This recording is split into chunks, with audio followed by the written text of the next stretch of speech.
আসসালামু আলাইকুম ভাই। এই 65টা বাংলাদেশে 65টা জেলার বুকে 366টা থানা, 366টা থানা। তা এই থানার মাঝের থেকে কোন কোন পাড়ার থেকে কোন গ্রামের আমি তো জন্ম হয়েছি ভাই। আমি যে জন্ম হয়েছি তা আমি আমার নিজের দেশ, নিজের ঠিকানা, নিজের পোস্ট অফিস, নিজের জেলা, আমি এগুলা কোনো কিছুই জানি না। তবে ভাই আমার কিছু কথা আছে ময়মুরব্বির কাছে, কিছু কথা আছে আমার বয়সের কাছে, কিছু কথা আছে আমার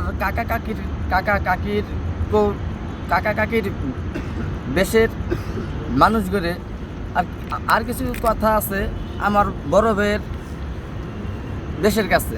তাই ভাই এই বাংলাদেশের এই পাড়ার এই ময়মুরব্বির কাছে আমার চাওয়ার আছে কি, যে আমি এই 65টা জেলার বুকে এই 365টা থানার মাঝ থেকে আমি কোন গ্রামেতে আমি হারাইছি আমি কইতে পারি না। তাই আমার বাপের নাম হলো, আমি 2007 সালে আমি 2007 সালে আমি 2007 সালে আমি ঢাকা শহরে আমি আইছি। তো এই 2007 সালে সময় আমি আইছি ঢাকা শহরে। তাই এর মাঝে 6 সাল, 5 সাল, 4 সাল, 3 সাল এই দিনগুলোতে আমি কই ছিলাম? আমি আমার নিজের গ্রামে আমি ছিলাম।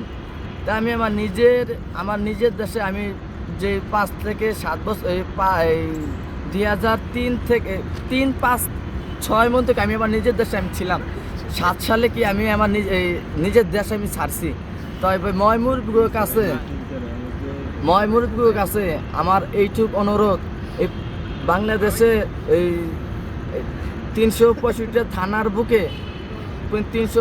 থানার বুকে আমার কোন পাড়ার থেকে আইছে আমি তো জানি না। তো আমার বাপমার নাম হলো কি? আমার বাপের নাম তারেক। আমার বাপের নাম তারেক। আমার মার নাম হলো আয়শা। আমার বড় ভাইয়ের নাম সোহাগ। আমার নানির নাম, এই যে নামগুলো যে বলতেছি, এই নামগুলো কিন্তু কি চিনবেন কারা? এই যে আমার নানির নাম কিন্তু খুব বয়স্ক, খুব যারা পাড়ার লোক খুব বয়স্ক, তাকেও বান্ধবীর লোকে কি আমার নানির সাথে কি বনবো।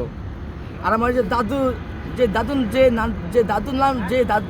দাদুর নামটা আমি যে বলতেছি আমি এখন, দাদুর নাম হলো মধু মিয়া টিয়া কি তা আমি জানি না, দাদুর নাম মধু। আমার এই দাদুরা চিনবেন কারা? এলাকার ময়মুরব্বিরা চিনবেন আমার এই দাদাদের। আচ্ছা ভাই শোনেন, আপনি যে এই যে এত বছর ধরে আপনার মনে করেন যে আপনি তো জানেন না আপনি কোন জায়গায় জন্মগ্রহণ করছেন, আপনার বাপ দাদার খবর আপনি জানেন না, কিন্তু এই যে আপনি যে নামগুলো বললেন, হ্যাঁ, এই নামগুলো আপনি কিভাবে জানছেন? আমি যখন 2007 সালে গ্রাম থেকে যে সময় চলে আসি, তখন আমি 2007 সালে আমি মাদ্রাসার থেকে আমি পলায়া যাওয়াতে আমি মাদ্রাসাও চিনি না, নিজের দেশও চিনি না, কোন জেলার থেকে আইছি তাও আমি জানি না ভাই। আপনার পড়াশোনা কত দূর? আমার পড়াশোনা তো ভাই তেমন বেশি নাই, তবে আমি স্কুলেও গেছিলাম। তবে স্কুলে যে সময় যাইতাম তখন আমি খুব ছোট ছিলাম। তখন 2006 সালে আমি গ্রামে ছিলাম, 6 থেকে 5 সালে আমি গ্রামে ছিলাম। তখন আমার নাম হলো জাকারিয়া। আমার বড় ভাইয়ের নাম সোহাগ। আমার দাদুর নাম মধু মিয়া। এই কথাগুলো আমি ময়মুরব্বির কাছে আমি অনুরোধ দিলাম। কিংবা আরও একটা কথা কি এক পাড়ায় ওসির কাছে লক্ষ 10,000 লক্ষ মানুষ থাকে। এক পাড়ায় এক ওসির কাছে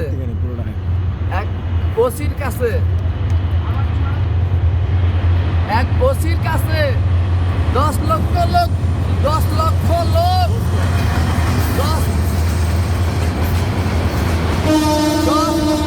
10 লক্ষ লোক থাকে একটা ওসির কাছে। তা আমার অনুরোধ, এই ওসির কাছেও আমার অনুরোধ, এই ওসির কাছেও আমার অনুরোধ, 2005 সালে আইন তো ছিল, 2005 সালে আইন তো ছিল, তাই আমার বাপের আইডেন্টি কার্ডের প্রয়োজন, নাম তো ছিল। আমার বাপ তো কিন্তু মরে গেছে 2005 সালে, আমার বাপ মরে গেছে 2005 সালে। আমি তার 1 বছর ছিলাম বাড়িতে, 7 সালে আমি ঢাকা শহরে আমি রওনা দিই, কিংবা এর মাঝেই ধরেন আমি গ্রামে নিজের বাড়িতে আমি থাকতাম না বেশিক্ষণ। আমি পাড়ায় বেড়াইতাম, জায়গায় যায় কি ভাত মুত খাইতাম। আমি গরিব ঘরের নাতি, আমি গরিব ঘরের ছেলে। এখন তো আমার কাকা আছে, কাকি আছে, চাচি আছে, মামি আছে, ফুপি আছে, আমার আত্মীয় স্বজন আমার সব আছে আমার। কিন্তু আমি কইতে পারি না আমার কোন দেশ, কোন জেলা, কোন পোস্ট অফিস। আমি খুব যন্ত্রণার বুকে ভুগতেছি, আমার এই অন্তরের বুকে লইয়া। তা ওসির কাছে আমার অনুরোধ, ওসির কাছে আমার অনুরোধ, ওসি আসসালামু আলাইকুম। ওসি আমার সালাম নিয়েন, আমি অসহায় একটা মানুষ। ওসি আপনার পাড়ায় 65টা জেলা আপনাকে হাতে, 65টা জেলা আপনাকে হাতে। ওসি 65টা জেলা আপনাকে হাতে। ওসি 365টা থানা আপনাকে হাতে। এই 365টা থানার বুক থেকে আমি আইছি।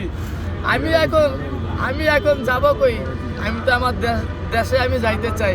আমার বাপের নাম ওসি, আমি আপনারা জানাইতেছি যে আমার বাপের নাম তারেক, আমার বাপের নাম তারেক, আমার মার নাম আয়শা, আমার নানির নাম সূর্য, আমার দাদুর নাম মধু। আমার বড় ভাই তো যদিও আইডেন্টি কার্ড যদিও বানায়, ডিজিটাল যুগ বানাইছেন আপনারা, ডিজিটাল যুগ বানাইছেন। আমার বড় ভাইয়ের নাম সোহাগ, বাপের নাম তারেক, মার নাম আয়শা। এই লোকটাও কি নিজের বাপ মার নাম চেঞ্জ করে কি আইডেন্টি কার্ড কি বানাইতে পারবো? আসসালামু আলাইকুম রহমতুল্লাহ। আপনারা এতক্ষণ যে ভাইয়ের কথা শুনলেন, ওনার জন্মস্থান উনি জানেন না, উনি শুধুমাত্র ওনার শৈশবের কিছু ঘটনা আমাদের সামনে উল্লেখ করেছেন। এসব ঘটনার মাধ্যমে কোনো ব্যক্তি বা কোনো পরিচিত মুখ যদি আপনাদের কাছে মনে হয় যে হ্যাঁ ওনাকে আপনি দেখেছেন, তাহলে আপনারা অবশ্যই চেষ্টা করবেন যে ভিডিওটি শেয়ার করে তাদের কাছে পৌঁছে দেওয়ার জন্য। আর হ্যাঁ, উনি বর্তমানে ঢাকা মহাখালী রেল লাইনের আশেপাশেই বসবাস করছেন, সম্ভবত রেল লাইনেই থাকছেন।